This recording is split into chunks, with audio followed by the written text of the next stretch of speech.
What's up, guys? I'm super jacked for today's episode. If you guys want help with your digital marketing needs, make sure to hit up Timberline Digital Marketing. You can contact me. I can get you in contact with them.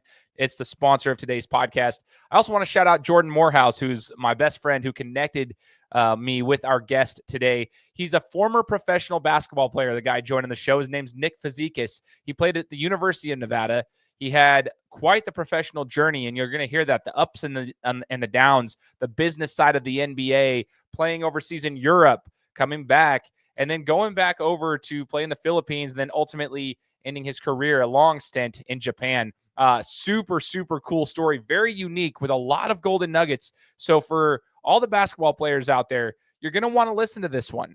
I mean, the guy was a stud in high school. He had to go through the adversity of, trying to find playing time his freshman year in college and figuring it all out and not quitting and persevering and being resilient. And you're going to learn a lot about his career. I mean, it was crazy, the ups and the downs, and he's sharing it all today on the Gametime Guru. So, what time is it? Game time! This is the Gametime Guru podcast, where I interview sports figures from all over the world to help deliver a panoramic view on sports. So whether you're a former athlete, one of the crazies, or simply a casual sports fan, this is the perfect show for you as we peel back the curtains and learn from our guests every single week. I'm your host, Shane Larson, and I'm helping you see sports through a different lens. What's up, everybody? Welcome out to another episode of the Gametime Guru podcast. Shane Larson here, host of the show. Been 8 years running. Shout out to everybody for following me. Now, as you guys know, I've been trying to build the video side of this podcast for the last 4 or 5 years. Been doing the show for 8 years, but mainly my listeners on the audio side. But we've been building the video side. Just passed over 700 subscribers on YouTube. I know it's slowly building compared to the audio side, but we appreciate that. So I want to shout out everybody who's subscribed to the podcast on YouTube. And if you haven't yet, feel free to hit the subscribe button. Maybe you like this interview. If this is your first time listening to the show because you know our guest, welcome aboard. I just encourage you guys to hit that subscribe button. Follow me on whichever platform, but like I said, we're building over on YouTube. Also, shout out to Timberline Digital Marketing, who is the sponsor for today's podcast. If you guys want to check out more from Timberline Digital Marketing, I will have the link below so you guys can go check them out for all your digital marketing needs. Now, you guys heard in the introduction, I was talking about how my buddy Jordan Morehouse, who's a good friend of mine, he's actually been on the podcast. Jordan he calls me up. He's on his way to California, tells me about our guest here today. I'm super, super excited to chat with you. He was stoked. He's like, man, this guy, his name's Nick Fazekas. He played for, Nevada. Then he played professionally in Japan. I'm like, dude, I remember him. Like, it's crazy. I was like, dude, I know the name. And so flashback into like my late high school years. Like I was a junior, senior, I think, when you were playing at Nevada. And I'm like, holy cow, dude, those are during some good times of basketball. So welcome on to the show, Nick Fazekas. Appreciate you joining me, Nick. Yeah, thanks, man. Really cool. Yeah, just to kind of touch on your story, like I was on the airplane with your buddy Jordan, and he was going to run, I think, a marathon, or I think it was something, He a finished a half marathon. marathon, yeah. Okay, yeah, that's what it was. And so I think his dad was there and his brother was there, and like you could just see that they were sports guys. And so then we started talking, and then they kind of were like, oh, like, and so I started telling the story, and I can't even remember, the flight from Boise to Phoenix was, like probably not even 2 hours, but we just sat there and just chopped it up the whole time. And then it was cool because, yeah, he told me about you and told me about the Gametime Guru podcast. And I was like, man, I think it would be great if you decided to do it. And I'm like, well, yeah, I'm always down to help anyone that's, like you, that's been a fan or is a fan, or just, of course, supporting things like this, like the Gametime Guru or whatever it is. It's always just fun to kind of pop on and kind of get to tell your story. Yeah, I appreciate you, man. It's a small world, it's always cool how connections are built, though, just random connections. So I appreciate you, chatting with Jordan and then being willing to join the show, man. I want to rewind the clock a little bit, Nick. I was prepping for the show and just kind of trying to figure out like things that I would like to know as a consumer, as a fan of sports. And first and foremost, I kind of want to know about like your basketball history. You're a taller guy in stature, and so some might just assume that like growing up it was basketball only. And so I want to actually ask you about the olden days. Let's rewind the clock a little bit and kind of talk about your sports background. When did you first pick up a basketball, and was that your main sport growing up, or were you a multi-sport athlete? My dad is 6'10". He played semi-pro. He played in college. He was the one who kind of put the ball in my hands. So I've been playing basketball since I was 5 years old. But it's obviously very different back then, right? Like I played 8 games in a year, like that was it. Like we played in the winter, and then in the spring you played baseball, and you played soccer here and you did that. So like to answer your question, like when I was a kid, I think really the first sport that I really enjoyed was like soccer, when it was just like the 3-on-3 with no goalies. And I think I really liked that. And of course I did the basketball, and I was doing basketball every winter. But as I got older, I still like did baseball. I think I played baseball up until probably, I want to say it was like 6th grade. And then I kind of got bored with baseball because I was in the outfield and I was out there, catching butterflies. And soccer wasn't exactly, it was more of like the hand-eye coordination when I was little. I played a year of football. I used to constantly be out in the front yard doing football. But then once I put those pads on, I was like, this is not for me. I did one season. I was crying when I'd go to practice every day. Like I just had no interest in it. So really, when I got to high school was when, I kind of like zeroed in on basketball, of course. And so my freshman year, I was really, I really wanted to play varsity. That was like the goal, was to play varsity. Well, my freshman year, I was like 6'3". So I was like a 2 guard. I was like a 2-3. And I never got to swing varsity. I just got to play JV. So that high school that I was at, there was a new high school being built that was a lot closer to my house. But I wasn't sure I was going to go to that high school. I understand it was closer, but I kind of liked what I was doing. But I was a little bit upset that the coach didn't ever put me up to varsity when I thought I was good enough. And hard for to remember if I was good enough or not. But I ended up transferring high schools, and it was mostly for like a vicinity purpose. It wasn't so much that I didn't play. I was upset about that, but the idea was it was easier for me to go to this other high school. So I transferred. My JV coach actually went over. Well, I was 6'3" my freshman year, and I grew like 8 inches in one summer. Wow. So I showed up my sophomore year, and I was like 6'10". And my JV coach obviously had kind of seen me all summer, but he was like, I was like a 3 in Colorado high school basketball, coming off like double staggers and shooting threes. And so I was like the best comparison would be like I was almost like a Kevin Durant in Colorado high school basketball as a sophomore, where it was like there was no one that was like doing what I was doing. But like I did like the whole thing where I like had all those guard skills, and then I kind of grew. Well, then finally my junior year, my high school basketball coach kind of came to me, and he's like, Nick, you're like the biggest kid in the state. Like you're going to have to like go like play down low and do some rebounding and kind of do some of the dirty work. And he actually told me that like I was kind of against it for quite some time, where I wasn't really trying to do it. But then I really kind of figured out how easy it was, being 6'11" in the state of Colorado. Like it just became very easy. But I was still like able to shoot threes, and I was still kind of able to play on the perimeter. And so he kind of let me do a little bit of both.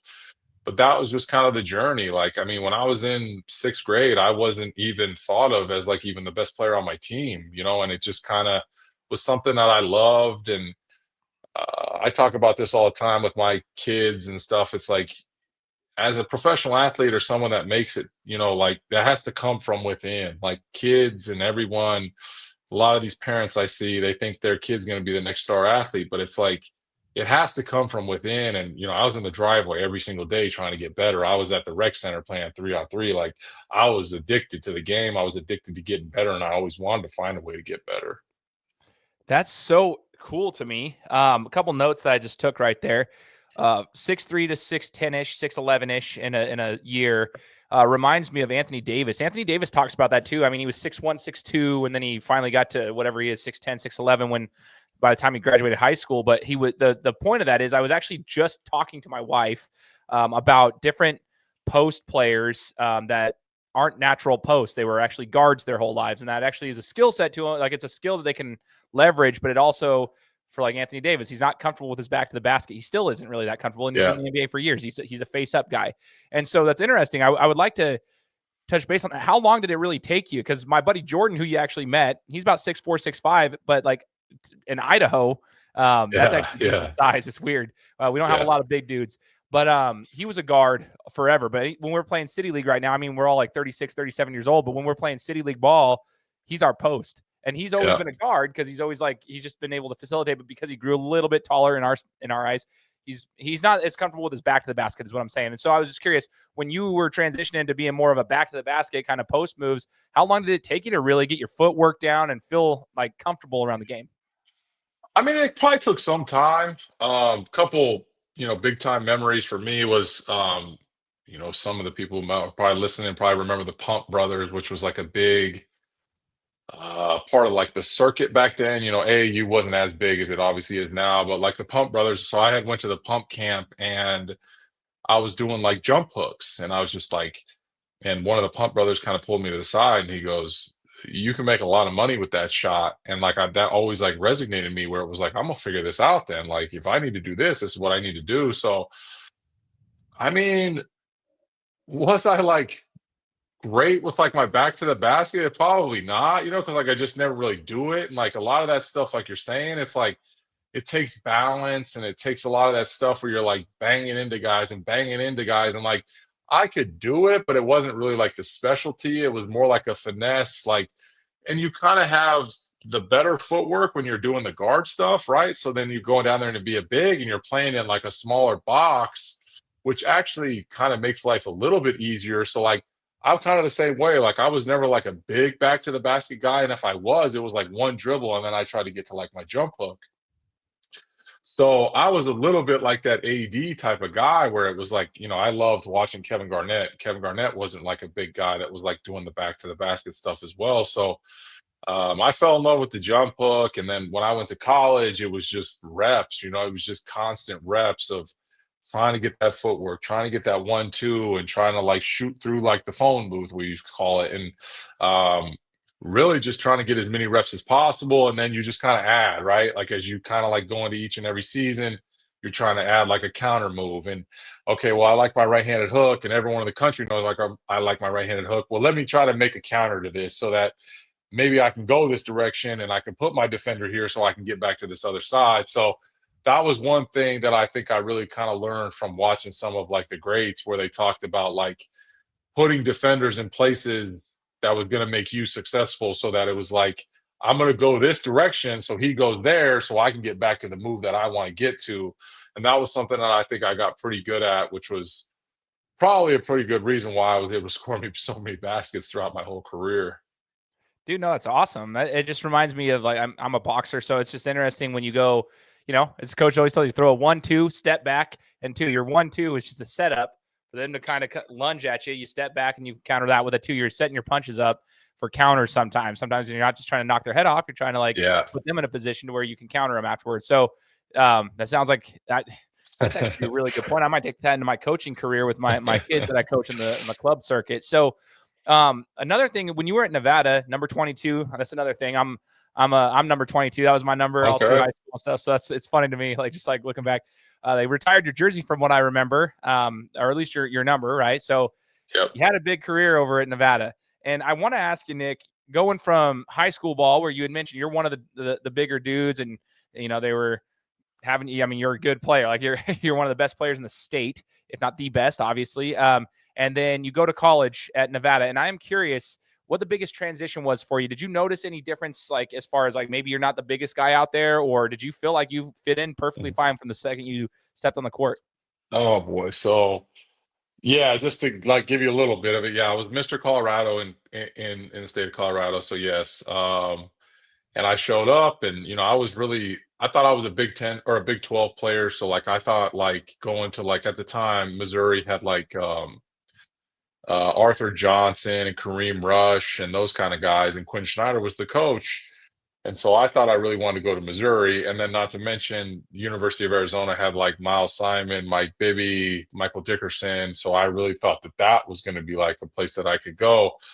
But obviously none of that stuff ever resonated. So I ended up going to Reno, and yeah, it took me some time. It took me some time to fit in. I was like 190 pounds at 6'11" when I showed up on campus. So I was very skinny, obviously very skilled, but just, I mean, you're playing against 22-year-old guys that have been lifting D1 weights and being well conditioned for the last 4 years. Like this guy's 245 pounds and I'm going against every day in practice. He weighs 50 pounds more than me. Like, I'm not like, my finesse can only go so far, but like we start rebounding and stuff and I'm getting pushed off and stuff like that. So I had to figure it out, like, and so I tell people the story all the time. So I was struggling to get minutes, like I was really struggling to get minutes that freshman year. We went and played UConn. They were number one in the nation. They had Emeka Okafor, Ben Gordon. That was the year that they won it.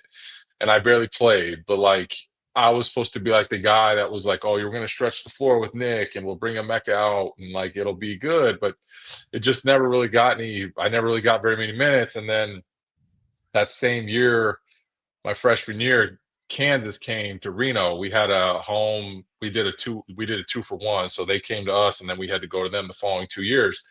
And I don't even think I played that night. And that was like the biggest win in school history that night. And I didn't get to contribute. So it was just a grind. And I remember I called my dad one day when I was in the dorm and I was like, man, I'm just going to quit. Like, I'm just going to go to Europe. I'm going to make money. Like I just don't need to like do this. And, my dad was like, you ain't quitting. Like, you're not about to do that. Like, you're going to stick this out. And so I can remember like right when WAC play started, that was when I kind of like started to find my stride because I was like, well, I'm not quitting and I'm not going to just like leave. I wasn't going to like transfer. I enjoyed being out of state. I enjoyed that freedom that you have as a 19-year-old kid being in the dorm and everything like that. So I wasn't going to go back home. And I just started figuring it out and just trying to figure out like angles and trying to understand where I could have success. And so like it took me probably the first half of the season, I would say like the first like 15 or 16 games to really like crack the lineup. Wow.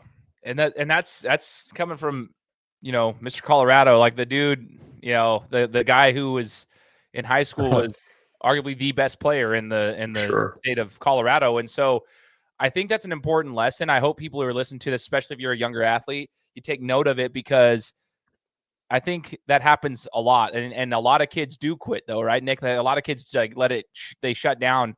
Unfortunately, I've coached kids who, when they go to the next level, they don't end up making it because of stuff like that. It happens a lot, even at the junior college level. It happens because the talent level is getting so much higher at junior college, even right now, because it's kind of trickling back with all the new rules and stuff. So I hope people take note of that, and if you haven't, just rewind that and listen to what you said. I mean, you had to figure it out. And you just kept grinding. And shout out to your dad for, the advice to not quit either. Because sometimes you need a good support crew. So I guess my next question to you on your career at Nevada, I guess what you said you were outweighed by 50 pounds. What was the weight room like for you going over there? Like, I guess off season after your freshman year, what was it like? Like, did you dedicate yourself to the weight room? Were you eating more calories? Like, when did you actually start putting on weight to where you actually felt you could, match with some of those big dudes? Yeah, I mean, so what I did was obviously we didn't have like the nutritionists and stuff like that back then, but so it was just like get as many calories in as you possibly could, right? I mean, obviously you were working out, you were hooping every day, but like I fell in love with like the weight room, and I was like, you had like a circuit or like a regime that you were trying to do like every Monday, Tuesday, Thursday, Friday, and we'd like write down. How much you did for like cleans or bench press or whatever. And so like every week, I remember I took it on as a challenge to be like, I'm gonna add 5 pounds every week. And that's what I'm gonna do. And I remember, man, I was doing summer school and like the protein bars back then were like sand. And I remember like I was like eating these protein bars and like just trying to get them down as best I could. And I remember even there was quite a few times where I would like set an alarm in the middle of the night so I could go eat.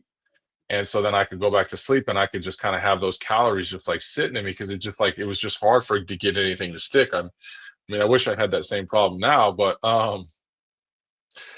yeah, I really just tried to like do everything I could to just play catch up. I just looked at all these other guys that are like juniors and seniors, and I'm like, my body doesn't look like that. Like I'm not built like that. And I realized I was 6'11", but like these guys are like 6'10", and they just have like.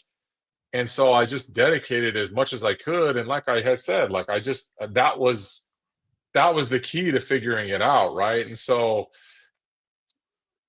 back then, of course, so like my freshman year, we had a guy named Kirk Snyder who ended up getting drafted, I think, 16th to the Jazz. And so there was NBA scouts at practice every day, and there was guys. And so, you're getting the exposure that you need. And then like, you would go talk to like my head coach or whatever, and they'd be like, yeah, you got to work on your body. Like that's what's going to get you to the NBA. Like you'll play in the NBA if you work on your body, if you work on your body. So like it was kind of weird because it was like it wasn't even working about basketball. It was just like worried about getting stronger, faster, everything like that. So I had to really dedicate myself as much as I could to the weight room. And I really like started to like enjoy the weight room. And it takes time to see results, but like there's nothing better than being in the weight room and all of a sudden you see like a cut in your shoulder or you see a cut in your tricep and you're like, oh, this is kind of cool now, you know what I mean? And all of a sudden things become easier on the basketball court. So that was what I did, was I really just dedicated myself to the weight room. Oh man, that's another golden nugget right there. I think a lot of high school kids could probably get into that habit earlier. If they just like really understand it. I think a lot of them develop a lot of skill and they can get away with that skill at the high school level sometimes. I coach the 17U and the unsigned seniors for my club team. And so like a lot of them are, they've gotten away with it for a while.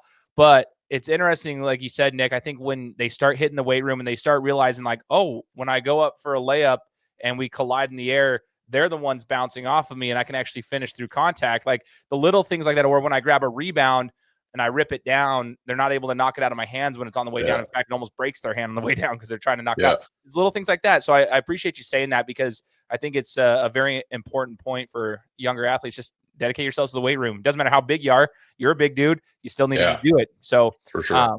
That's awesome. So if you look back at your career at Nevada, which was also a really awesome career, what was your favorite memory? Like what was your favorite memory at Nevada? Like maybe a favorite game or a favorite teammate or something during your time there? Well, my junior year, we went to Kansas. So like I said, we had that home and then two aways in Kansas. And so I didn't get to play that first time in Kansas at home, but we had beat them. And then the next year we went to Kansas and I think we got blown out by like 30, 35. We just got completely embarrassed on ESPN. And so then my junior year was kind of like the rubber match, I guess you could say. And I went back and I think I had like 35 and that was in Kansas. We beat Kansas. Sometimes it's fun to like watch Kansas games now because there's only been like a handful, I should say maybe 10 teams that have been outside of the conference and have won in KU, and we always are on that list, obviously, because we beat them that night. And so that was sort of like my coming out party. That was like a big memory. My mom and brother were at that game, so that was also kind of cool. Another big game, obviously, we got to the Sweet 16 my freshman year. We played in St. Louis, so we got to play at wherever the Rams play. I don't know what the name of it is now, but I mean, we were playing basketball in a football stadium, so that was kind of pretty cool, as a 19-year-old kid, pretty memorable, where you're like looking up and you're like, holy cow, like this thing goes all the way to the top.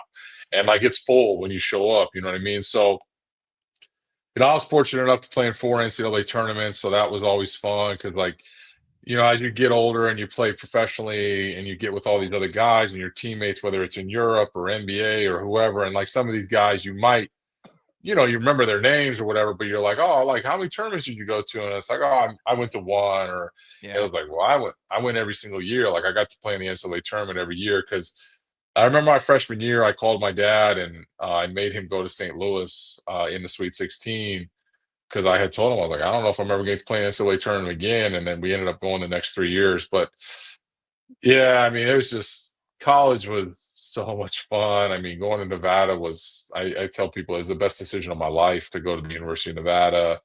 And I mean, college was the best 4 years of my life. I mean, it was so much fun.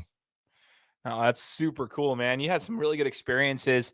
The NCAA tournament was another one. I'm sure like this is just from a fan, a spectator. I always feel like the NCAA tournament, because of just like the TV contract stuff, it feels like they're almost like City League in the sense of they let a lot of things go. It almost feels like they're trying to keep the pace of the game faster. Did you ever feel that as a player that like it didn't feel like the same as a regular season game or something, or did it all just feel like the same basketball? Because to me, it feels like almost like an AAU tournament. Like, hey, just like keep the flow going so we don't get caught up we don't get behind or something. Like, it always felt like that. Yeah, I mean, it could be a little bit. I mean, it's probably changed a little bit now, right, compared to when I was there. But like those games were just like, I mean, you get like a police escort to the game. You know what I mean? Like you're staying at the nicest hotel, like we played in Seattle, and you're staying at the W in Seattle, and there's a police escort. Like, and it was crazy because like my weightlifting coach, who was actually still at the university, he actually played for Kansas State. He was a defensive end for Kansas State. So like he got to play in the Fiesta Bowl. He played on all those Bill Snyder teams, and he like looked at me like he's like, Nick, there's nothing like the NCAA tournament. He goes, the Fiesta Bowl, any of this stuff that happened in college football, he goes, it's just not. He goes, it's just not on the same level as college basketball. He goes, this NCAA tournament is the most epic thing that the NCAA puts on. And I remember sitting there thinking that because, like, in high school, I was a big college football fan, right? Like, I loved college football. And when he said that, I'm like, dang, like, we're doing the coolest thing. And, Yeah. like, yeah, you're doing police escorts. Like, we went to St. Louis in the Sweet 16, and we practiced in front of, like, several thousand people. Like, people showed up just to watch us practice. And we're, like, out there shooting half-court shots. Like, you're not in there putting in sets or anything. But, like, that's, like, the excitement that you have for the NCAA tournament where it was, like, it's just such a, like, memorable experience. It's just such, like, I don't even know, like, a sacred experience where you're just like, "This was, like, so much fun," and, like, some of the best basketball that you can possibly play, and, I mean, everyone in the country's watching it, right? Like, you're on the front of USA Today, and, like, your picture's on the front of USA Today, and, like, back then, the newspaper was like, everyone got it. Like, it's just you talk about the flow and stuff, but just like the magnifying of like how much fun and like on us. And at that time, the NIL stuff wasn't there. So it was like we were like rock stars for like, 2 weeks. No, it's so cool, dude. And it's those are the memories that like sports will bring you too. You know what I mean? Like, you might not get it anywhere else. I think that's awesome. Um, as we transition into your professional career, it's interesting because, like I said, I remembered you from college. Like I said, I graduated in 2006 from high school, and then I was a freshman at Boise Okay. State in the 2006-2007 era. But all through high school, like Boise State was playing in that era of Kobe Carl and some other guys like Brian Yeah. DeFerris and some of these guys that I still actually talk to this day. And it's kind of interesting. Just I never realized what happened post college, and sometimes that happens. And so it's cool to actually talk to people because you had quite the professional career that kind of extended a long time. But there were some changes here and there. Coming right out of college, talk to us about the experience there. Like coming out of college, the NBA. What did you think, and when did you just the whole experience trying to figure out if you're going to be playing in the NBA or if going overseas is an option? Is the D League what you want to do, and all that? Yeah. So fresh out of college, I kind of like made a mistake. I probably should have left after my junior year. I had such a good year after my junior year, and I probably should have just went into the draft. And I stuck around my senior year, and it wasn't a bad thing. Obviously, like I said, college was the best 4 years of my life, so I wouldn't regret that. But my life probably would have turned out a lot differently had I left after my junior year. But I got drafted 34th overall to the Mavericks. I was the first pick for them. They didn't have a pick in the first round, so I showed up in Dallas, and I was fortunate. My aunt, uncle, and my cousins live in Dallas as well, so I was fortunate that I had family there. And I showed up, and Dallas had just lost to the Heat in the finals, so it wasn't like they needed help, right? Like they were just like one step away. I mean, not even a step away. It's probably a couple plays away where it was like some 22-year-old or 21-year-old rookie, like at the 34th pick, wasn't exactly the guy that like was going to put him over the top. And I didn't realize that at the time. So like I came in thinking like, well, I'm about to help. Like I'll help you guys get over the top. But it's like it's a business, right? Like I wasn't part of that plan. So I quickly got sent down to the D League, and I went to Tulsa. Well, I was fortunate enough as well there that my teammate in college, Ramon Sessions, who played a long time in the NBA, Tulsa's affiliate was both the Mavericks and the Bucks. And so we got to play together. We were roommates again. We Oh, lived that's next so door to cool, each dude. other. Like we were like peanut butter and jelly, right? Like he was the one who got all the assists for me. I was the one who scored a lot of buckets. So like we literally went from Nevada straight to the Tulsa 66ers, and we were doing just as much. We were creating just as much havoc, right? So Ramon and I were like, we were inseparable, and it just like worked out perfectly. Well, you're not trying to be in the D League forever. So what happened to me was when the Mavericks went and traded for Jason Kidd, I was obviously in Tulsa, so I was just right on the border of Texas. And so um, they make the trade, and Donnie Nelson was the GM at the time, and he calls me and he's like, "Hey, you're playing tonight against Portland." And like, I packed up my apartment faster than anyone's ever packed a truck in their lives. And so I drive back to Dallas and I suit up, I go straight to the arena, and I'm like ready to rock. And my weightlifting coach at the time is looking at me and he's like, "Man, you about to play?" He's like, "Do you know what's going on?" And I was like, "Nah, like Donnie just called me and said I get to play tonight." And so I was like jazzed up. We're playing against the Blazers that night, and I actually played that night. Well, I found out that we were trading for Jason Kidd, and so like Devin George and Devin Harris and Josh Howard, they were all going to go to Jersey, and Jason Kidd was going to come in, and basically the roster was going to be pretty depleted. So like I was going to be like the guy to like step in and be like maybe like that 8th, 9th, 10th man, or even like continue to work. But like all I wanted was reps. Well, anyway, I played that night against Portland, and the whole thing was just it was just all about Jason Kidd. And so the next day I come to practice and everyone's kind of looking at me a little different. And I'm like, "Man, what's going on?" And so like the weightlifting coach didn't really say much to me that day. And Donnie Nelson calls me after and he's like, "Hey, Nick, I want to go sit down with you at Starbucks." And I'm like, "All right, cool. Like, let's go sit down at Starbucks." So he explains the whole thing to me. So what happened was well, backtrack a little bit. Devin George had a no trade clause. So Devin George didn't want to go to Jersey because Jersey was going to not, the Nets were not going to be very good. So he was like, "I'm not doing this." So then the whole thing had to get revamped. And my salary was not big enough to make the trade work. So what was crazy was Keith Van Horn, if everyone remembers Keith Van Horn, he never officially retired. So the Mavericks had his rights. So how it all worked was I got put on waivers, and so that means I was cut. I had a 2-year contract, so I got cut. I got waived. Donnie Nelson said, "Look, you're going to sit on waivers for 48 hours. If someone else picks you up, then they have to take on this contract." And so it was basically like, no one's going to take on this contract because there's nothing good for that. Well, Keith Van Horn is sitting at home on his couch, and in order to make the trade work, he had to go pass the physical, and he passed the physical, and they paid him $4.1 million past physical and then let him sit on his couch. So I was like, well, why couldn't I get the $4.1 million? But like, it just doesn't work like that. So then 48 hours went by, and obviously no one came and got me. No one picked me up. And so then I'm sitting in Dallas at this point, like, and I'm literally going to the rec center with my cousin, and he's rebounding for me on the daily. We're just trying to like just stay in shape. And so they came down to like the 10th day, and I had to make a decision on if I wanted to go back to Tulsa and play for the 66ers again, or if I was going to be like a free agent in the D League, and then I would have went wherever. And I like told my agent, I'm like, "I'm not going back to the D League. Like, I played good enough. Like, I'm just not going to do it." Well, anyway, like shortly after, my agent called me and was like, "Nick, you're on the flight to LA. You're going to play for the Clippers tonight." And man, it's like mid-morning, and I'm like on a flight. I get on a flight and I go straight to Staples Center, and I meet Coach Dunleavy, and he hands me a playbook, and they got my jersey there and everything. And Coach Dunleavy's like, "I don't think you're going to play tonight, but like just in case, here's the playbook and you might go in." So sure enough, I now have a 10-day contract with the Clippers. Man. And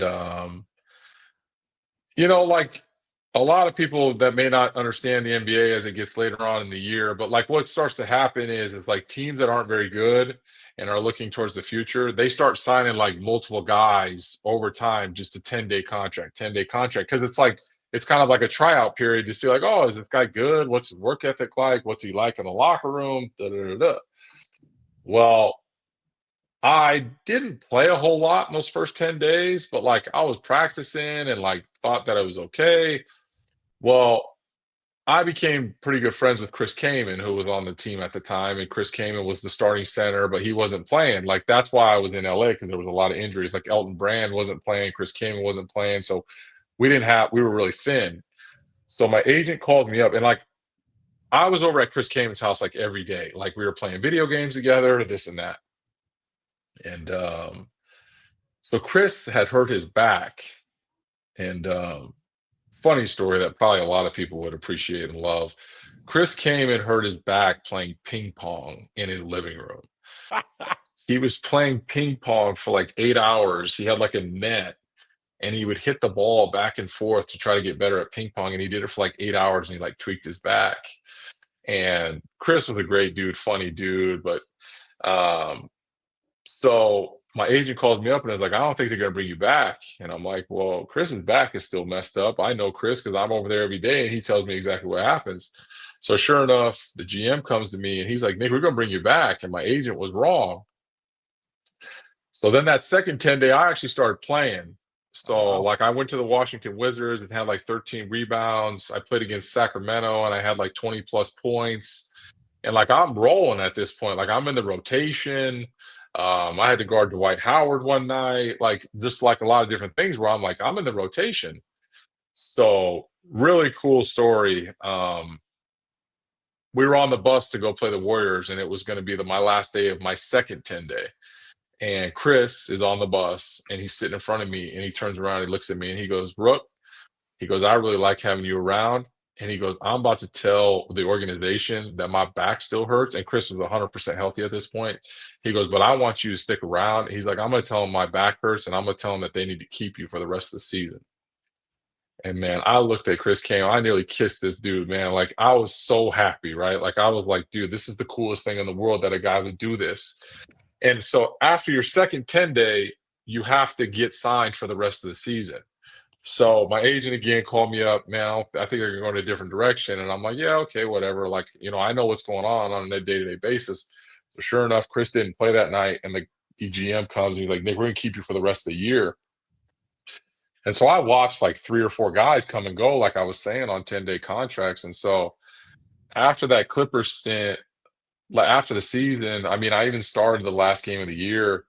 And I was like, man, I'm in. Like, I'm good to go. Like, I'm about to play. And so just kind of some of the business side of it, like when you get brought up on 10 days, your contract's not guaranteed for the following year. And my agent started to kind of like get in the way of everything. And my best chance to stay in the NBA was to go back to the Clippers. Well, my agent thought it would be a good idea to get rid of the Clippers because they didn't want to guarantee my contract, which again, the business side of it, there was really no need for them to guarantee my contract. It was kind of like a make good contract. And so then that summer, I pretty much did the nationwide tour. I went to like every NBA team. I was playing pickup. I had like so many of the GMs, like R.C. Buford, who was with the Spurs. I played pickup with Tim Duncan, Ginobili, Parker, and R.C. Buford's with the Spurs. And he pulls me aside and he was like, Nick, you were the best player in the gym today. And I'm like, yeah, Tim Duncan's out here. And he's like, yeah, you were still the best player in the gym. And I'm just looking at him like, well, why can't I get a contract? So there's a lot of stuff that went on after that. And then I went to the Nuggets shortly after that for training camp because I'm from Denver, and kind of got cut. And then kind of my overseas journey started after that. Well, what's crazy is all of that story is in the matter of just a couple of years. I mean, you're talking just a short stint. And that's what's wild, man. Like, I don't know. Maybe you can clarify if this is accurate, but I've always thought that the best players aren't always in the NBA. Like, there's a lot of good players that should be in the NBA, but because of the business component of it all, they're not. It obviously sounded to me like that was one of those situations where you were definitely talented enough to be in there, but the business side of it just kind of takes you for a loop. So I have a question for you, though. You kept mentioning your agent saying this, your agent saying that. I mean, respect to your agent, but it seemed like there were a couple. Did you ever have some issues with your agents or something? Like, I mean, did you? I'm sure he was great. Or they were great, I should say. But Oh no, go ahead. Feel free, freedom of speech. Like, it just, the business of the side of it is like, yeah, my agent. Again, I'm like a 22-year-old kid at this point, right? And so it's like I had interviewed a bunch of agents. And so at this point, you're putting your livelihood into the agent's hands. And this guy's got, whoever he has. And it's like, well, this guy knows what he's doing, right?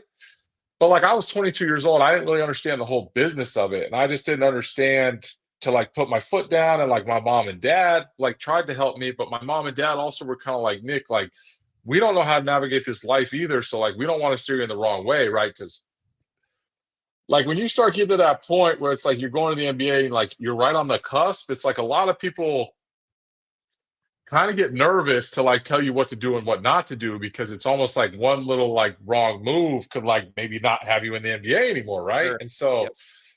yeah, like my agent, like again, I'm in practice every day, right? Like I'm on a day to day. I see the GM, I see Coach Dunleavy, I'm having meetings, and like it's not like I'm calling my agent every day, like, hey, I was talking to Coach Dunleavy for 10 minutes and he said this, this, and this. Like, nah, like I'm not at that point, you're just like in your own lane. And the business side of it is with your agent. And yeah, I mean, I ended up firing this dude. Obviously just didn't work out. And I was really upset with the way that he handled things. And there's other things that happened later on in my career where like agents just, I mean, I hate to say it like that, but it's just like you just always wonder what the motive is with agents, you know what I Yep. mean? And that's where like as a player, you like almost want to like take control of your own sort of destiny. And I understand you need an agent to talk to the GM and you like, unless you're sitting here and you're some top tier guy, like Shea Gilgeous-Alexander just fired his agent because it's like he doesn't need an agent. Like he's gonna get the max and he wants the max and he doesn't want to pay his agent. And I get it, but like when you're like on the cusp, you almost feel like you need that agent to like sit there and kind of like bargain for you and stuff like that. And like, I'll be honest, like when he cut ties with the Clippers, that kind of like upset me. But then at that point, my ego was so high and I was riding so high. And, I got all these GMs like stroking my ego and this and that. And I'm like, oh, I'm an NBA player. Like I proved it. Like I'm in the fraternity. But it just wasn't that simple. And you are completely spot on. Like there's 450 jobs. Are those the best 450 basketball players in the world? Like, no, not even close. Like there are so many guys in Europe, in Asia, in Australia, like wherever, that can easily be another 45, let's just say 10% of the NBA could easily be swapped out like that for these other guys. But it's all situational. Like it's all a situation. Like a great example is Ramon Sessions, my teammate, right? He got drafted. I think he was the last pick, or maybe it was like the 55th pick that same year that I got drafted. And he goes to the Bucks. Well, Mo Williams did him a favor, just like Chris Kaman did me a favor. Well, Ramon started playing so well that they started to forget about Mo Williams.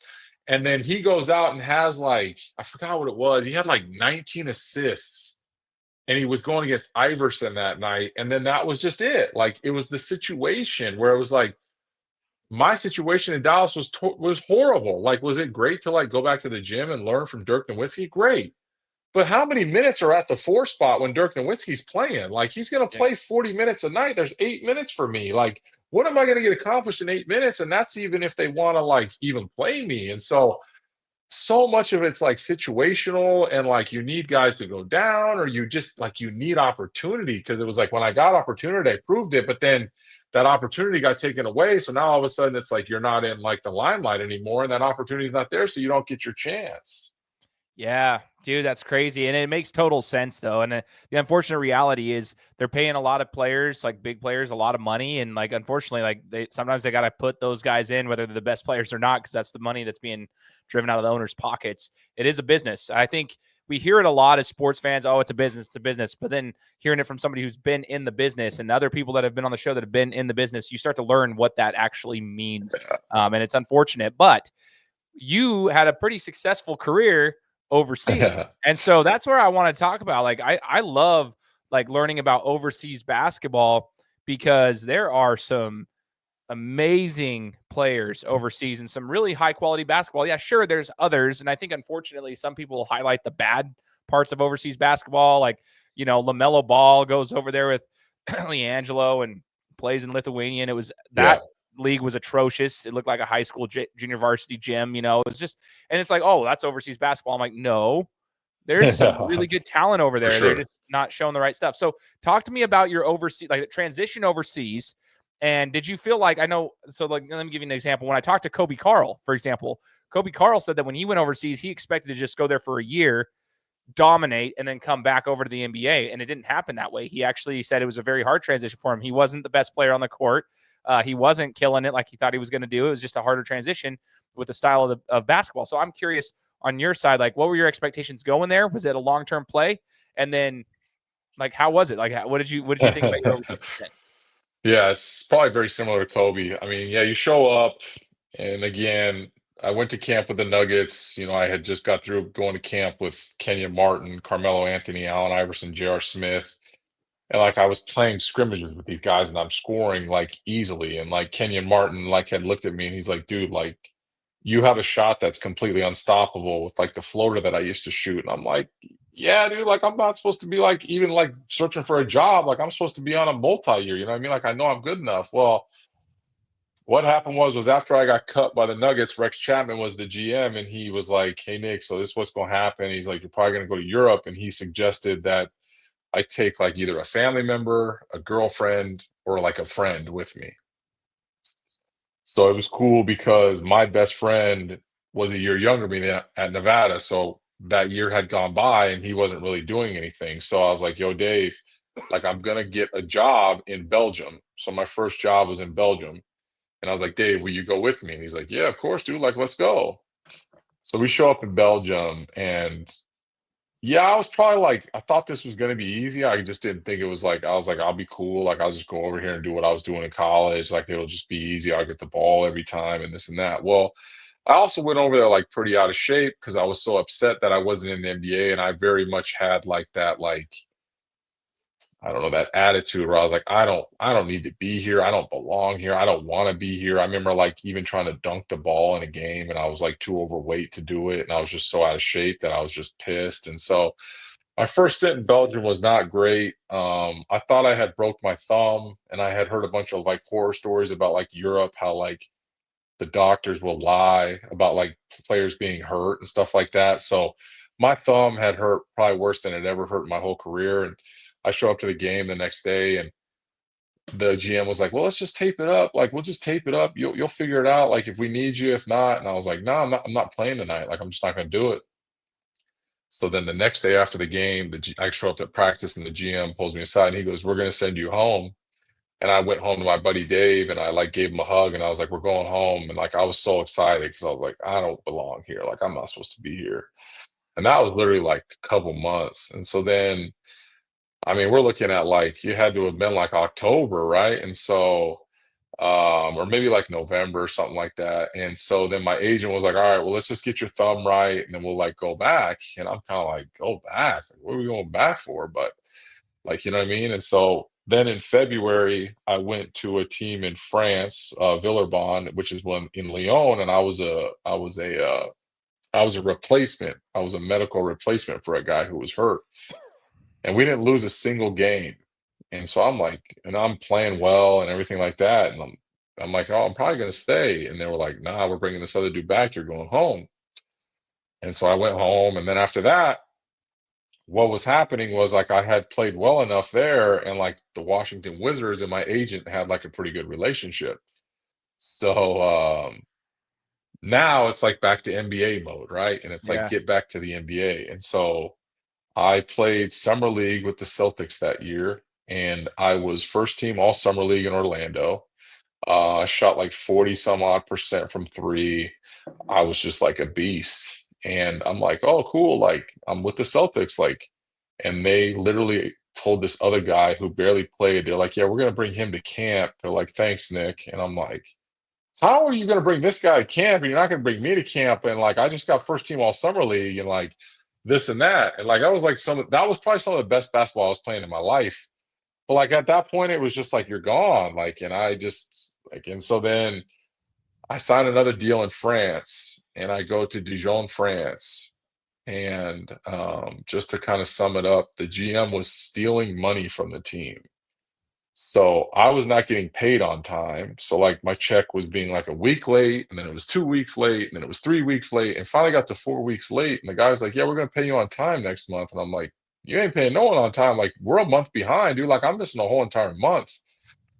So there was just like bad mojo around that whole team. The coach and I kind of butted heads, and that's kind of the other thing with like overseas is like you got to have the coach that really kind of buys into you, and you kind of have to buy into what he's doing because otherwise it can just be like a very, what do I want to say, like a very stressful relationship when you're showing up every day. And so, but again, Europe is different. Like they're playing slow. If you're averaging like 8, 9, 10 points a game, you're like killing. And I'm like, dude, 10 points a game, like this is a horrible night. And Yeah. so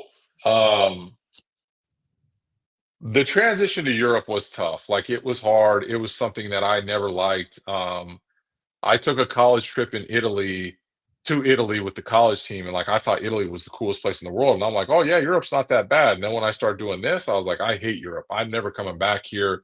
I don't want to do this at all. And so in December, I started having some pain like up the left side of my leg. And I go home or I had an MRI, and they're like, Nick, you have 16 bone chips and 2 bone spurs in your ankle. Wow. And they're like, yeah, you're going to need surgery. So I'm like, cool, I'm going home. Like, I'm going to go have surgery. I'm out of here. Like, I don't want to be here anyway. Like, I was always like, I would go over there and I was like, I was like literally like felt like I was like crossing the days off the calendar of like, when am I going to go home? And so that was my short stint in Europe. And then after that, I went and had surgery. And that was kind of where things started to go south once I had surgery. Yeah. So the story you mentioned about the money, that's one I've heard before too, like paycheck, Yeah. depending on which organization. People like don't understand. There's sometimes where it's pretty good pay. They'll go overseas and get paid well. There's probably some good things. I mean, people always talk about, taxes. Like what you get paid there is what you get paid there. Like it's there's like 50 grand, 60 grand, 100 grand is 100 grand. Like it's different, right? And then sometimes you get your house paid for and you get your car paid for while you're Yeah. there. But then there's times where you're not getting your paycheck. I've heard that Yeah. too. My boy Reggie Larry told me some stories over there, as well as Tyron Johnson told me the same thing, some stuff that happened over there. So, yeah. So when you had surgery, what was the recovery like? Talking to the athletes that have had surgery, Nick, especially at this point in your career where you're trying to figure out your playing days, your professional, moments there. Now you have an injury like that. Surgery is not easy. It takes a lot mentally. It takes a lot to come back from, not just physically. And so I'm just curious, how did the injury recovery happen, and like how did you get through that? So I had the bone chips and the bone spurs, right? So I come home and I really wasn't like too eager to have surgery. And like I remember like coming home and I was like partying and like basketball was just like kind of on the back burner at this point. And the team calls me up and they're like, look, we're not going to pay you unless you can prove that you had surgery. So sure enough, I go to LA and I have surgery with the Lakers doctor. And so I had just had like 2 small incisions and I basically like walked out of surgery. And mind you, like I was like under the assumption that surgery was like just like gonna make you better. Like you were gonna come back better after surgery. Like that was my idea. I never had surgery before. Like I was just like, oh, I'll be better after I have surgery. Like this will be better. So I pretty much walked out of surgery. So I had 2 incisions on my ankle. Got a little bit antsy when I was living there in LA. I was living at my agent's house, a different agent, and I called the doctor up after like the 5th or 6th day. I was supposed to have the stitches in for like 7 days, and he was like, ah. I was like, man, I want to go home. I want to go rehab. I'm trying to go back to Reno. I was going to rehab in Reno. I was like, do you mind just taking these things out like a day early? And he's like, yeah, cool, but you got to take it easy, like because it's coming out early. So he took him out and he thought that it would be fine. And I go and I start doing some rehab, and the one incision breaks back open. So now I have a hole all the way down to the center of my ankle joint. And when that happens, you can't just put a band-aid over it, or you can't just restitch it, because then you're probably going to stitch up whatever had got in there. And like there was like a 100% chance that there's an infection in there. So now all of a sudden you got to have it heal from within, and then it's got to heal from the inside out. And so, man, I start having every color of the rainbow coming out of my ankle. I was on antibiotics. I had a hematoma. Like I went from pretty much walking out of surgery to like probably within like a couple of weeks, I was like no weight bearing. I was on crutches and in a boot, and like, um, so that happened, and I went by for a little while, and then it just like wasn't getting better. So my surgeon called me up. He's like, Nick, why don't you come back and like let's go back in there and see what the heck is going on. So I'm like, all right, cool. Like, let's do that. So I go back, I have another surgery. I got tested for like every single disease, sickness, everything you could possibly think of. And everything just came back negative. And he was like, all right, Nick, what we're gonna do is we're just gonna treat this as a broken ankle. And so I'm like, all right, cool. So I had to do like 8 weeks. I wasn't in a cast, but I was in a boot, and like I didn't let anyone touch my ankle. And then it just was never the same. And so then I started seeing all these different people. I started trying to do all this different stuff. I was like I was connected to electricity. I was doing this, I was drinking this, I was doing that, you know what I mean? And so then that winter, or yeah, was it? Yeah, it had to be that winter. Um, it was the D League draft. And so the D League draft comes around, and Reno has the first pick, the Reno Bighorns. And so Coach Musselman was the coach, and he was like, Nick, we're going to draft you number one. And I'm like, cool. Like, he's like, let's watch you work out and do like, I can't, like, my ankle's just not even close. Like, it's just not even close. And he has so much pain. It was just unbearable. And he's like, well, we're still going to take you number one. And I'm like, all right, cool. So he drafts me number one. I go to training camp, whatever. And I'm playing okay. Like, I'm actually not playing that bad. Like, and I specifically remember being at the house, and like, I would come home from practice and I'd sit on the couch, and like I would question like getting up to go pee and like get up to the bathroom because it was so painful to get off the couch and walk to the bathroom. And mind you, I'm practicing, but I'm like popping pain pills like Skittles.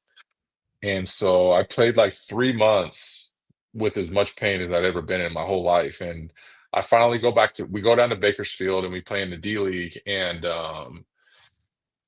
I go back and see the surgeon, and he takes an MRI, and he's like, yeah, Nick, your ankle's broken. And I'm like, what do you mean it's broken? And he goes, it's cracked. It's got a crack in it. And he was like, how long's it been feeling like this? And I was like, oh, for about 3 months. And he's like, yeah, you've probably been playing on a broken ankle for the last 3 months. And I just kind of was like, damn, okay. And so then I go back to Coach Muss, and I'm like, yo, Muss, like he used to be like, on me and this and that. And he looked at me and he goes, you're the toughest dude I've ever seen. Like, you're the toughest kid I've ever been around. Like, thank you for doing this. He's like, I'm so sorry that I said the things I ever said to you, but he's like, you're the toughest dude I've ever seen. And so at that point, I had to go back into the boot, non-weight bearing, and I just had to let this crack heal. And so some things happened personally, like, so throughout that whole duration, I was engaged to not the wife that I have now. And so that summer, me and her split, and I was just like on the couch like all day. Like, I was just had my foot up. I didn't let anyone touch it. I was like, no one's looking at this thing. I'm not going anywhere. Like, I'm just gonna let this thing do what it does, and hopefully my body will figure it out. And so after that, we split, and I just didn't know what I was going to do with my life. I think I was 27 or 28 at this time. So I hadn't even been a pro that long. And for some of the, like probably the greater part of 2 years, I was hurt. And so I go back to Reno because they had my rights. And that was when kind of like my career retook off. And I go to Reno, I'm playing well, and I get a message on Facebook from an agent in the Philippines, and he offers me a contract. And I was really grateful to Richie Fromm, who played at Gonzaga. He was my assistant coach, and he was like, yo, the Philippines is like the coolest place. It's this, it's that, da, da, da. And like, I almost paid my own buyout to go back to the Philippines. But then once I went to the Philippines, that was when my career sort of retook off. Dude, what a journey so far. You would never know. Like I said before, I never realized what happened after college, and then you hear these stories, the ups, the downs, the personal life stuff going on, like the engagement that ends in the middle of an injury. I mean, there's a psychological thing that does to a human being, pain pills to try to keep yourself healthy and just do the thing. That's something that happens more frequently than it probably should. And that's just the reality. It's your livelihood. You're trying to make something happen, and you got to do what you got to do. And when you go over to the Philippines, Nick, talk to us about this now as we get towards the end of the interview. I want to hear about, because this is where you had a pretty long stint playing for the rest of your professional career. So I'd just like to hear, some of the stories of the style of basketball in that part of in that neck of the woods, and why you chose to be playing. You played for another 10, 12 years. Yeah, I think it was like, so I think it was like a total of like 13 years once I got to the Philippines. So that's kind of a cool thing, right? Like everyone probably just thought like the careers just go like this, right? Like it's just a straight up, and like it's not like that. It's here, and then it's like I was like down. Like I thought I literally was like about to start an AAU program in Dallas because I thought I was going to retire at 27 years old because I just didn't have anything else to do with life. I thought my ankle was shot. I thought I was done. So anyway, I get this Facebook message, and I just didn't even think it was real with the amount of money I was being offered and everything like that. So I show up, and so mind you, at this point, like I walk with a limp. I'm not running like the way like a normal person would run. Like I'm just like just things like it's just different. And I show up, and the very first game I had 55 points. Holy cow. And I walk through the gym, and I got a buddy of mine who's actually half Filipino, half American, and he tells me the story that when I walked across the gym, pretty much everyone in the arena was like, "Who is this dude? Like this dude can't even walk. Like why? Who brought this guy in? Like this is a waste of time." So I had 55, and like everyone was like, "Whoa, dude! Like you had 55," and like that was pretty much like the talk of the country at that point in the Philippines, and so. Um, That was when it took off, kind of just some crazy stories, obviously. In the Philippines, it was like a 9-game season because it's just like a conference, and then they're like really big on playoffs and like 7-game series.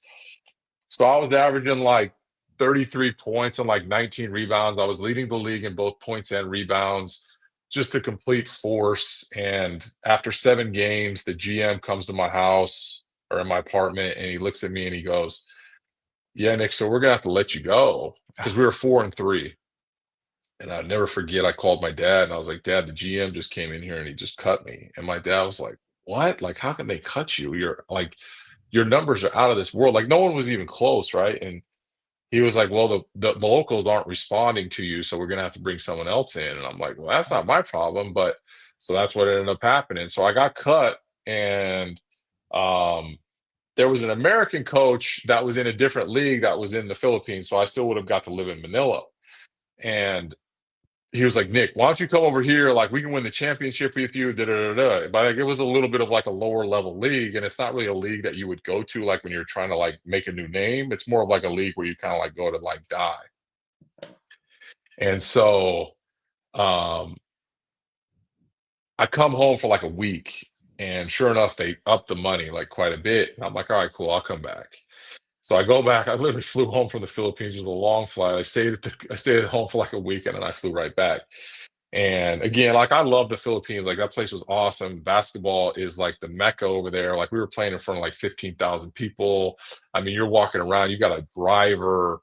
Um, you're like a walking legend. And so I go back, and so after that, the team that I ended up playing the rest of my career with, which is now the Kawasaki Brave Thunders, they were owned by Toshiba, and they come and watch me when I'm playing a game in Malaysia.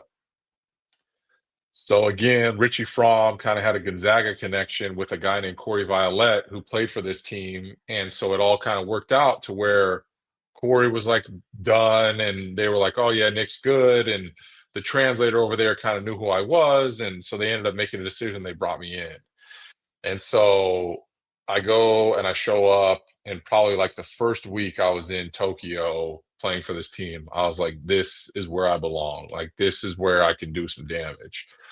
Um, sure, you've talked to plenty of guys, but like in Europe, you're practicing twice a week. You're in the gym like all day. It's a grind. You're playing 1 game a week.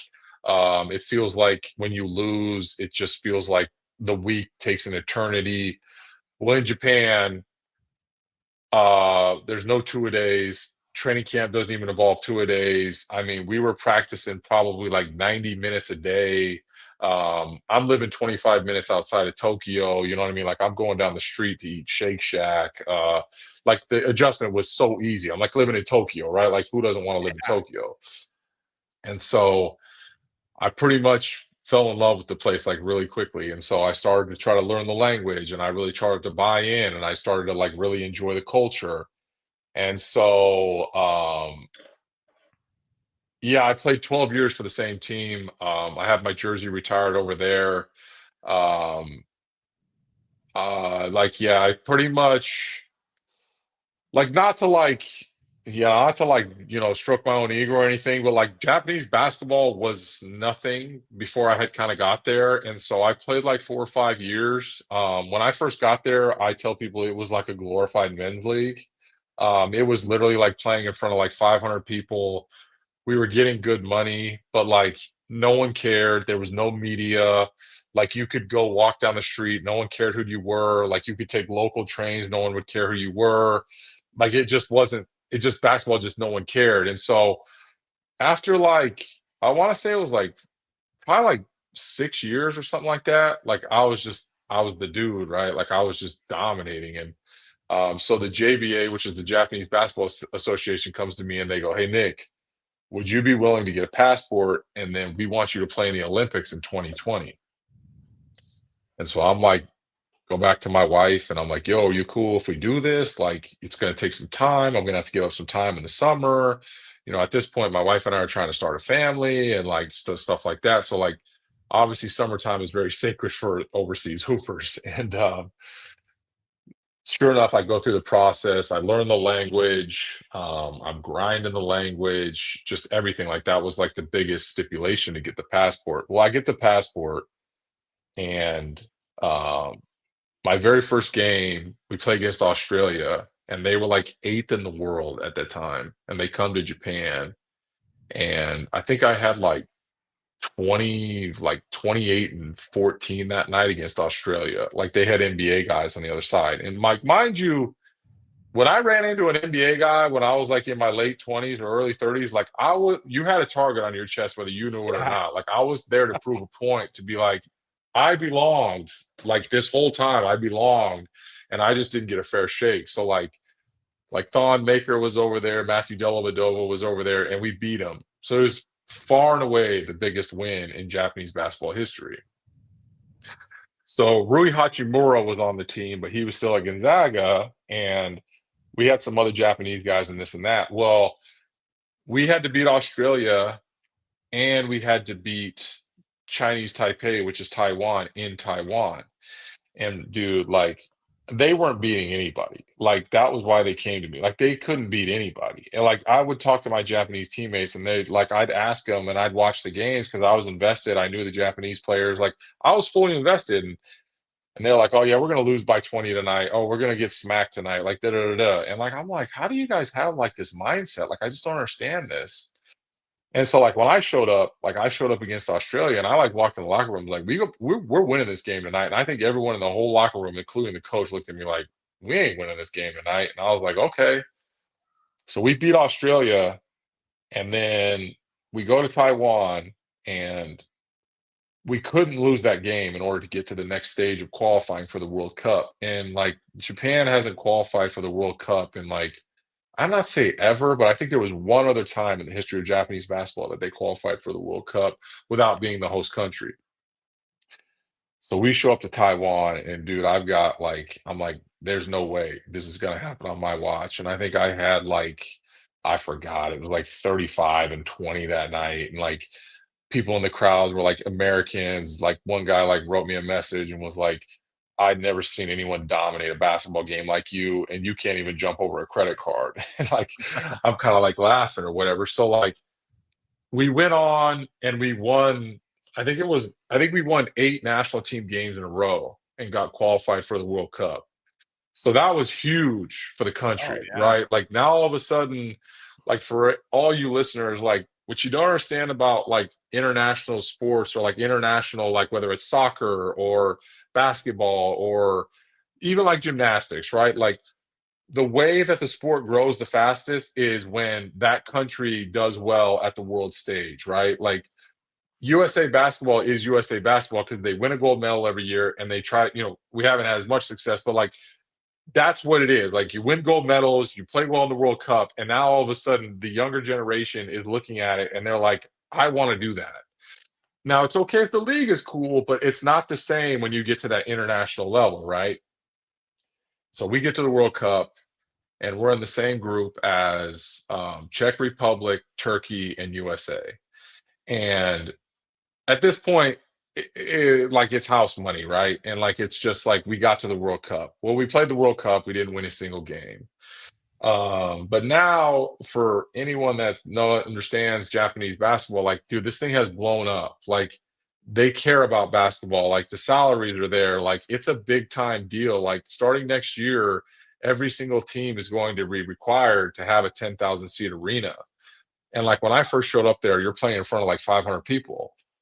And so like it's kind of crazy because like again, and I don't like talking about myself. I like to like enlighten people and stuff like that. And I kind of like to motivate, but like I just always tell people like it's really crazy to think like what one person can do for like an entire nation. You know what I mean? And like there were so many people like when I retired, I had like every single media member in Japan come and talk to me pretty much that day. And like the Japan Times basically said like I was probably the most influential person in Japanese basketball history. And like I'm not even Japanese, right? Dude, And so like crazy. the one guy was like, Nick, do you think that like because they don't really do it, but he's like, Nick, do you think that they would like ever build a statue of you over here in Japan? And I'm like why would they build a statue of me? Like, you know what I mean? Like this is a Japanese country, like this is how this was working. They're like, so that's where it got to, and that's where it's at now, to where like Japanese basketball, like they qualified, like they won some games in the World Cup, like they got qualified for the Olympics without being the host country. Like, so you can just see where it went and where it was at. And I've had like a lot of different imports and guys that have played over there that are like, Nick, without you, like none of this ever happens. And like a lot of the Japanese coaches or people in Japanese basketball are like, Nick, we all have jobs and this is all because of like what you were able to put. And like I just fully invested, dude. Like I was so invested in the culture, the country, like everything, to where it was like I enjoyed it. You know what I mean? Like I enjoyed it. And it kind of like stemmed back to being at Nevada, where it was like being like the man and like getting to be like in that limelight. Like I enjoyed it so much. And this was like 10 times more with like it was the whole entire country of Japan. Dude, what an amazing career, dude. It's like the Yeah. story, just like going from square one till now. I mean, you said you picked up a basketball when you're like 5 years old. Dad was a hooper and everything, and just kind of hearing the whole entire thing is just incredible. The ups and the downs, everything in between, peaks and valleys, they say. As you look back, the last question I got for you, Nick, is what would you say the biggest life lesson is that basketball has taught you? I mean, a lot of it's just taught me resilience and just like, like we kind of talked about like in the very beginning, where it's like you gotta you just gotta keep grinding it. You know what I mean? Like it doesn't always go your way. And like that's kind of how it is for athletics, right? Like it's just like there's one LeBron James, right? Where everything has gone his way. And I'm sure even LeBron has had some things that like have been hard for him that we don't know about. But like that's what I feel like it's really taught me, is like the resilience and like like dream, like all the kids like have dreams, because like they can come true. And you know, it might not be the dream that you thought it was, but it could end up turning out to be a better dream. You know what I mean? Like to where it was like you never even knew this. Like, dude, I'm telling you, like if you would have asked me when I was like a 16-year-old kid if I'd enjoyed Asia, I'd have been like, no chance. But like I ended up like loving Asia. I ended up loving like the whole entire experience. And um, but yeah, mostly just resilience and just like enjoy the grind, enjoy all the work you put in, and like just have an understanding that like the more you put in, the more you get out. Freaking love it, dude. I hope everybody who's listening just takes note of everything that's been here. Rewind it, listen to it again. Nick, what's next for you, man? I know before we started recording, you said your broadcasting is kind of in the future. Like, do you have plans moving forward in the next couple of years? Yeah, I mean, I'd like to get into the broadcasting. I'm doing some radio stuff for the University of Nevada. I've called a couple games here this season. I jokingly tell people I'd love to be the Kirk Herbstreit of college basketball. Like that would be a lot of fun. Um, I'm working hard on my golf game. I'm raising 2 kids. Haven't quite figured it out what just yet, you know what I mean? But like it kind of seems fun to go back to college since that was kind of the place where I kind of enjoyed the most, had the most fun. And the broadcasting thing is kind of fun because you don't have a dog in the fight. You don't have to stress about wins and losses. You just kind of get there to be for the whole experience. So hopefully one day all of you guys can maybe hear me call some NCAA tournament games or something like that, or kind of like we talked about, maybe podcasting and stuff like that, where there's just like a million different things. But right now, just kind of enjoying it. I retired in June, so it hasn't really been that long, although it kind of feels long. But yeah, still sometimes getting just adjusted to like life in America, to believe it or not. No, that's cool. I'm sure it is an adjustment. And I also, in the future, probably not right now, but I can see a book being written by you Yeah, about your career and your life, the ups and the downs, man. But I'm looking forward to kind of following your journey now, post basketball yeah, career, brother. So I just want to say thank you, Nick. I appreciate you being yeah. willing to join the show and share your story with us, man. Well, I want to say thank you for having me, dude. This is really cool. It's always fun to tell the stories. It's fun that, have guys like yourself that was a fan on one side or the other that kind of remember guys like us and guys like us that get to kind of tell the story, because there are a lot of people that are like, "Oh, what happened to this guy?" or "What happened to that guy?" And now it's kind of fun to like be like, "Oh, that's super cool." Like, "Oh, I thought he was going to be this." And some of us just don't get the breaks that others do. And, you go overseas, you kind of get forgotten about. So it's kind of fun. And I appreciate you kind of letting me take my time and talk and tell stories. So, I hope everyone enjoyed it. I hope you enjoyed it. But yeah, thanks for having me. Absolutely, man. I know I enjoyed it. I know other people did too. And for all those who are out there listening, hey, make sure to hit the subscribe button on whichever podcast platform that you're listening on. We'll be coming to you every Friday with a new interview. So appreciate you again, Nick, and everybody else. Take care. Guys, thanks so much for listening to another episode of my show. Now, if you could go and do me a favor, head over to iTunes, give me 5 stars, and leave me a review. It would be greatly appreciated. Thanks, guys. Appreciate your support.